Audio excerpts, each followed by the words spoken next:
So I was supposed to get a call from Tim Hortons yesterday about the, wow, I'm really shaky right now, about the possibility of a new job. I never got that call, so today I'm gonna go remind them that I'm alive.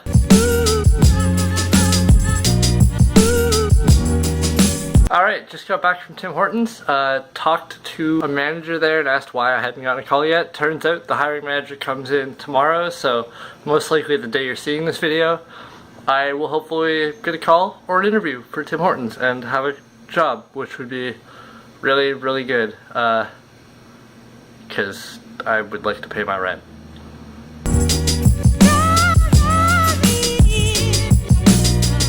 So it turns out I didn't really have a whole lot of interesting stuff to do today. The last couple days I've been kind of forcing myself to go outside and do things specifically for the video. Today I decided to do something a little bit different after that original time-lapse and trip to Tim Hortons to check on my job, or on my potential job status. And today I've decided to kind of do a video on why I do YouTube and why I like doing YouTube, why I put so much time and effort into making these videos that at the moment only about 40 people see at a time at most, if I'm lucky, and if it kind of gets picked up by a bunch of people on my Facebook feed or my Twitter feed. So here are the 8 reasons I love doing YouTube, and I'm going to keep doing it no matter how small my channel is or no matter how few people watch my videos. So number 1, some of my best friends have come from doing YouTube collaborations. When I started the channel, I was going through a phase where a lot of my old friends from like IRL, I guess, as stupid as that is to say, we're kind of drifting apart and we weren't really talking as much. I wasn't really seeing them as much because I was working full-time and all this stuff. And through forums like DamnLag, I ended up meeting a lot of cool people. Like, it made me a lot closer to my then roommate, Megan, Little Red, and it also introduced me to Spunkly, who is, as you've probably seen on my channel, my main gaming collaborator for the most part. Now, he lives in Michigan, somewhere. I know where, I'm just not gonna say it, just in case he doesn't quite feel comfortable with that. But I would never have met him if not for playing games on YouTube and for going on that forum and looking for people to collaborate with who are at the same level as me. And currently he's way ahead of me in YouTube, but he was also working on his videos for the 6 months that I wasn't. So, I mean, congrats to him. Yeah, no, I really don't think we would talk as much as we do if it weren't for the fact that we were both sharing the same interests. We kind of forced ourselves into beating an entire platforming game that kicked our asses every time we played it, but we loved it. And like we're planning to, either he's gonna come to Ottawa or I'm gonna go out to Michigan to hang out for a week or so and do a bunch of videos together. And I just, you know, I really love that YouTube and collaborations and making these videos is a perfect way to meet new people. The second reason is, now that I'm doing vlogs or trying to do a daily vlog, or at least 3 or 4 times a week, I find that I have to force myself to wake up in the morning and look into interesting stuff to do for the vlog. Like I said, today's kind of different. I'm exhausted from Detroit still. I'm sore. I'm not feeling on top of my health. So I'm doing a slightly different video. But normally I'll go out downtown and just roam around, find cool stuff to do, or I'll vlog my trips with my film crew for the Blue Skies on Mars shoots, like I did with the Detroit video. And it's just a way that I'm gonna look back in 50 years, if YouTube is still a thing, and be able to watch all these things that I've put together that otherwise I probably wouldn't remember that far in the future. So it's just a really cool archive of my life, and it's a really cool way to force myself to go outside and do interesting things. The third reason is that I have some pretty bad anxiety. I've suffered from depression, I've suffered from anxiety since I was 12, so that's about 11 years now. And up until I started YouTube, if someone pointed a camera at me, I would run, or I'd hide my face, or I wouldn't smile, or I wouldn't, you know, I wouldn't do anything. I had trouble going up and talking to people, even going to like McDonald's to order food. I would stutter my way through the entire order. I wouldn't be able to make eye contact or anything like that. So what YouTube has done is forcing myself in front of a camera all the time has kind of brought me out of that shell that anxiety and depression put me into originally, and have made me a lot, I don't know, more uppity as a person. I walk up to people now, I give them a big smile, I chat about my day, ask them about theirs, have a full-on conversation, and when people point cameras at me, as you can probably see from a couple of different things on the Blue Skies on Mars page on Facebook, which I'll link below, I pose to the camera now in the goofiest ways, you know, like I make faces, I do crazy things just because there's a camera pointed at me, which I think is really fun and a really big change from the shy, quiet kid I was even 3 years ago. Speaking of Blue Skies on Mars, the fourth reason I like doing YouTube is because it gives me a chance to showcase the really cool stuff that I'm doing in my life and kind of prove to people who might not believe me that these things are happening. When production on Blue Skies on Mars started, I had my boss at the time ask me how I knew that this guy wasn't, like that the director wasn't just scamming me into doing free work for him, or wasn't a liar, or this thing wasn't gonna fall through and I would just never hear about it again. And the first time I posted something about Blue Skies on Mars on my social media,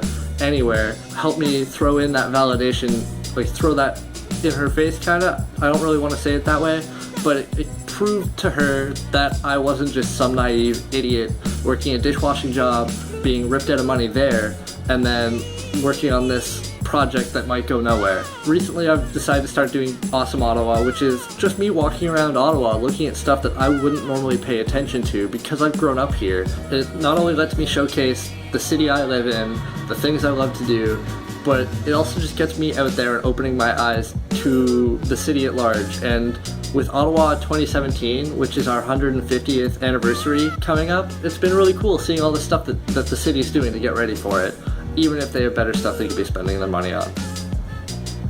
Reason number 5, the reason I really started getting into YouTube in the first place, especially in the gaming scene, was just as an excuse to get footage that I could pull together and edit. I went to college for interactive multimedia developer, which basically meant that I was doing video editing, sound editing, web design, programming, graphic design, photography, and I dropped out after a year because at the time I was not interested in it. And then 2 years later I suddenly got this bug up my ass to like, I want to start editing stuff again. I want to dig out my old Adobe Premiere Pro and put something together, but how am I going to do that? So I went out, bought a computer with some money that I had made volunteering that ended up paying in the end, and I started just, you know, playing Prop Hunt or playing TF2 or whatever I could get my hands on that was cheap at the time, so that I specifically could just cut it up and add music to it and make it my own. You can see at the beginning I'm very, like at the beginning of the channel I'm very raw with my editing. I just kind of like cut bits and pieces to make it not, like, it didn't really flow, it didn't really do a whole lot. But recently with my vlogs and stuff I've been putting a lot more B-roll in and doing music and cutting to the music and stuff. So a stepping stone to a career I want, because it is actually my dream to be a film editor or a cinematographer in any way, you know, a camera guy, a director, a documentarian, whatever it is, I don't care as long as I can get my hands on that footage or be the one making that footage and make something really cool out of it. What I've learned recently is with the editing, I'm working on Blue Skies on Mars, and having grown up loving movies and stuff, I never really put a whole lot of thought into how much work might go into not only filming the movies, but then making the movies look like they look like, and making them, you know, special effects heavy or whatever. Working on videos has definitely shown me just how much work it can be. Reason number 6 is that I get to keep in touch with my friends that I've met or friends that I've had, or my brother in ways like we have a group chat going on Twitter that we all talk into and stuff, and I feel like I wouldn't be keeping touch with people as much as I do if it weren't for the fact that I'm doing YouTube, and every week, you know, we'll sit down on the weekends and play video games together for a few hours. Spunkly, like I haven't really done a lot of gaming stuff lately, but Spunkly cuts up all of the gaming stuff and puts out funny moments. And that's also just a really cool way to, like, you know, sit back and laugh at ourselves for how bad we are at video games. Reason number 7 is a lot of the YouTubers I've watched have been a force for positive change in the world.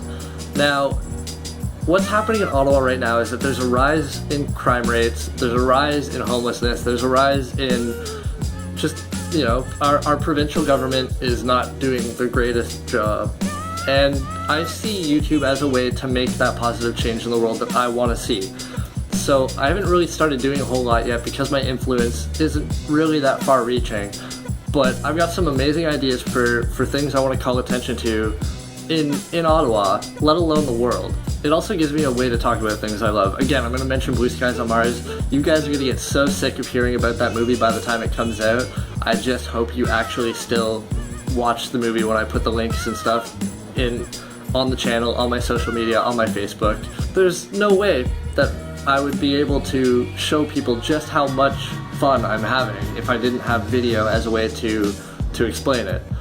And the final reason is that currently I don't have a job. I've been looking for one for about a month and a half now. I've been looking to get onto social assistance just until I have a job. But in the past, before YouTube, while I was jobless, I wouldn't really, like, I'd just kind of sit around lazily watching YouTube and reading articles on Cracked or not doing anything. That would be because, like, I just wouldn't have that sense of accomplishment. I'm a workaholic. When I have a job, I'm happy because I can just keep working. When I'm jobless, I get depressed. I get just boring. So what happens is doing these YouTube videos gives me a sense of accomplishment when I hit that record button or when I hit the publish button on a video and people start commenting on it or start liking it or start watching it even. Just gives me a reason to wake up in the morning and not sleep through the day or not just watch TV all day, which I'm still kind of bad at. Anyway, sorry, this video is kind of a ranty video just because I haven't really done anything today. Also, it probably goes around in circles a bunch. I'm still getting used to just talking ad-lib at a camera because, you know, when you're gaming or when you're doing a vlog with other people, you kind of bounce off each other. I don't know how this video will turn out. It might be absolute crap, but it could be good, and it kind of, I'm hoping that it gives other small YouTubers or people thinking about YouTube some things to think about, because as hard as it is making a name for yourself on YouTube, as hard as it is editing these videos and putting them up and running all the social media and doing all the graphic design and stuff, it is definitely one of the most satisfying things I have ever done. And I encourage everyone who is even possibly thinking about doing it to just go do it now. Doesn't even matter. Anyway, that's all for today. If anything I said made sense to you, if I wasn't too boring, if you were at all interested in this video, leave a like down below. Leave a comment telling me what you want me to put in these videos, because if anyone from Ottawa is watching them who has ideas for things I can put into Awesome Ottawa Vlog, or games that I can play, or things I can do to improve my videos, let me know. And then also, like, hit that subscribe button. Tell your friends to hit that subscribe button. Tell your enemies to hit that subscribe button. Even if you hate me, I'm living rent-free right there in your head. So, like, let me know. Just start a chat down in the bottom, you know, leave a comment and we can talk. This has been Brett for Idiot Nest and Awesome Ottawa, and I'll see you in the next video.